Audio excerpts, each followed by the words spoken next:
ஆரம்பத்தில் நமக்கு ஒன்றுமே தெரியாதுங்க. இப்போது ஒரு மசில்ஸ் வந்து ஒரு மாதிரி இந்த ஆக்ஷன் பண்ணுறதுக்கு இந்த மசில் தேவைன்னா அதை வந்து நம்ம அன்யூஷுவல் ஆக்டிவிட்டி கொடுக்குறோம். இப்போ ஒரு மாதிரி அப்நார்மல் போஸ்டரில் நம்ம ரொம்ப நேரம் வைக்கும் போது அதோடைய ஒரு ஸ்ப்ரெயின், ஒரு ஸ்பாசம், ஒரு மசில் வீக்னஸ் இந்த மாதிரி நமக்கு உருவாகுது.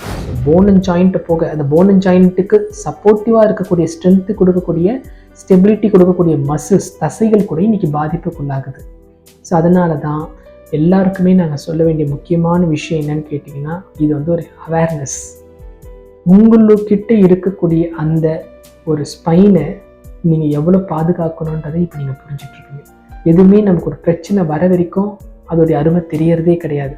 இப்போ நீங்கள் வந்து ஒரு சர்வைக்கல் ஸ்பாண்டிலோசிஸ் இருக்கவங்கள போய் பாருங்கன்னு அவங்க சொல்லுவாங்க, காலர் போட்டுக்கிறாங்க, தேவையில்லாமல் அவங்களால வந்து ஒரு பொசிஷன் பண்ண முடியாது, ஃபிசியோதெரப்பி வச்சுக்கிறாங்க, மெடிசின் சாப்பிட்றாங்க.